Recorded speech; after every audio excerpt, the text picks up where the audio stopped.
সেই পূর্ব পুরাণের পুঁথিটা লিখলো, গ্রন্থেতে সংযোজিত করে পূর্ব পুরাণের যে পুঁথির যে পৃষ্ঠা ছিল সেটা নিয়ে ওই রামদাস বিপ্রের কাছে আবার আসলো, বললো দেখো এখানে কি লেখা আছে। সীতায়া রাধিতো বহ্নি ছায়া সীতামজি জনা তং জহারো সুগ্রীব সীতাবহ্নি পুরাগতা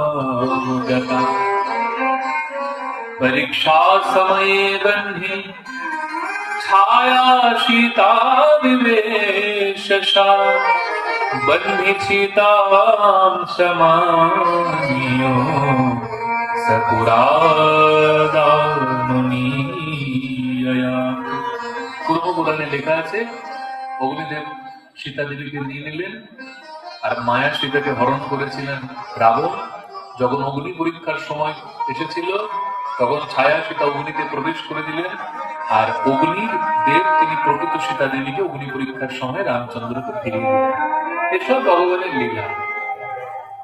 প্রসন্ন হয়ে গেল পুঁথিটা দেখে। সেখান থেকে মহাপ্রভু তাম্রবর্ণী স্নান করলেন, মলয় পর্বতে অগস্ত্য ঋষিকে দর্শন করলেন, কন্যাকুমারী মল্লারে ভট্টমারীদের কাছ থেকে কৃষ্ণদাস উদ্ধার করে পয়স্বিনী নদীর তীরে আদি কেশব মন্দিরেতে বহু কীর্তন করেছিলেন।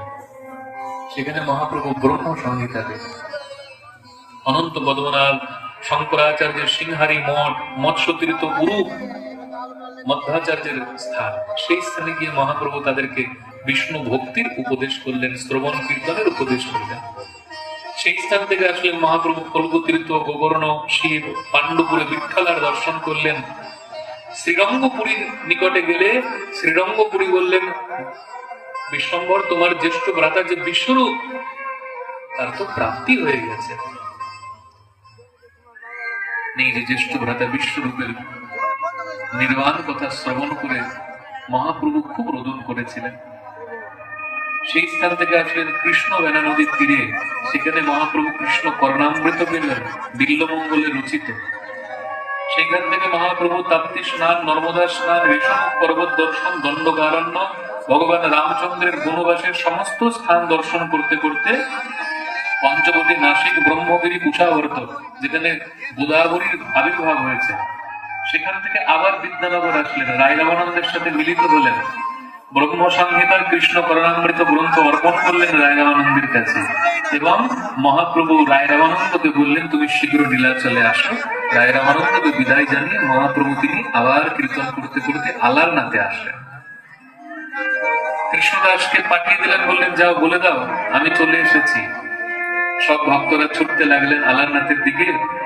মহাপ্রভু এই দিক থেকে বেরিয়ে আসলেন, সমুদ্রের ধারে সকলের সাথে মহাপ্রভুর দর্শন হল। সর্বশেষে কৃষ্ণদাস কবিরাজ গোস্বামী পাদ দক্ষিণ দেশের লোক অনেক প্রকার, কেহ জ্ঞানী কেহ কর্মী পাষণ্ডী অপার। দক্ষিণ দেশে অনেক প্রকারের ব্যক্তি, কেউ কর্মী, কেউ জ্ঞানী, কেউ পাষণ্ড। সেই মত সব লোক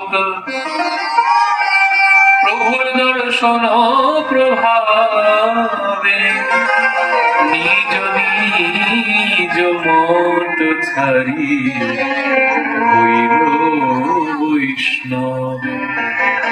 মহাপ্রভুর দর্শন প্রাপ্ত হয়ে সেই সব লোক নিজের মত প্রতিষ্ঠাকে পরিত্যাগ করে বৈষ্ণব ধর্মকে গ্রহণ করলেন।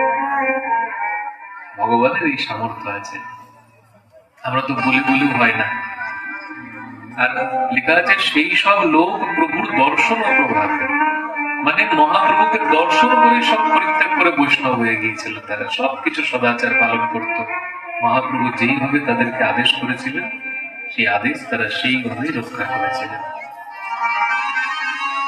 মহাপ্রভুর সাথে সব ভক্তদের মিলন হলো, ভক্তরা বড় আনন্দিত হয়ে গেল। আমাদেরও সেই আনন্দ হওয়ার সময় এসে উপস্থিত হয়েছে। সবার জন্য একটা বিশেষ ঘোষণা, আগামীকাল কথা বিশ্রাম হবে।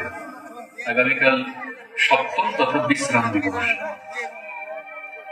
বিশ্রাম দিবসের কথা সকলে আপনারা জানেনই, যে প্রারম্ভ থেকে বিশ্রাম অবধি যারা শ্রবণ করে তাদের এই সপ্তাহ কথার ফল প্রাপ্তি হয়ে যায়। মানে হয়তো আপনি কোনোদিন আসতে পারলেন না বা কাজ ছিল উঠে চলে গিয়েছিলেন, এই যে অপূর্ণতা, সপ্তম দিবসের কথা যারা প্রারম্ভ থেকে বিশ্রাম অবধি শ্রবণ করে একাশনে বসে, তাদের সম্পূর্ণ কথা যজ্ঞের ফল প্রাপ্তি হয়। তাই সবাইকে বলা থাকলো, সময়ের মধ্যে এসে সকালে কথা শ্রবণ করবার চেষ্টা করবেন। আমি তো ঘড়ি দেখছি 8টা, 8:30, 9টার সময় ভক্তরা আসছে পাঠ শুনতে।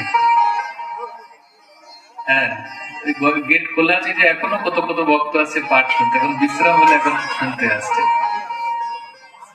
কালকে চেষ্টা করো সময় মতো যদি হয়। বলতে বলতে আমিও তো ক্লান্ত, আর হবে না, আর একদিন আছে, সময়ের মধ্যে আসার চেষ্টা করো যদি সম্ভব হয়। আর আগামীকাল যজ্ঞের বিশ্রাম, কথার বিশ্রাম, তাই জন্য সবাই চেষ্টা করবা নিজ নিজ সামর্থ্য অনুযায়ী দক্ষিণা আনা।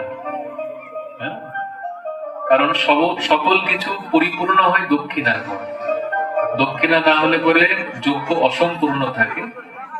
কালকে কমিটির থেকে ব্যবস্থা থাকবে,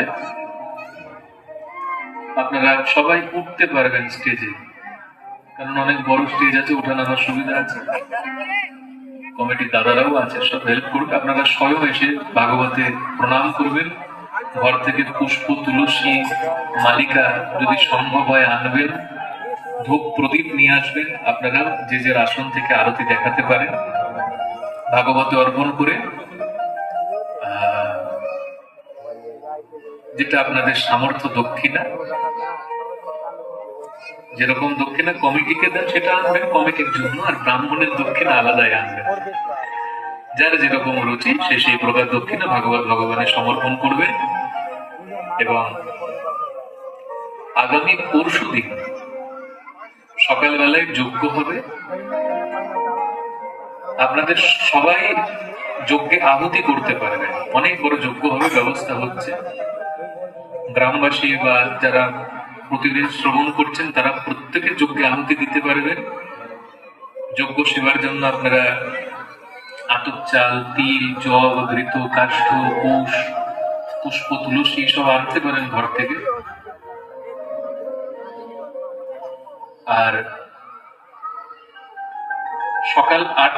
সকাল 9টা থেকে যজ্ঞ শুরু হয়ে যাবে।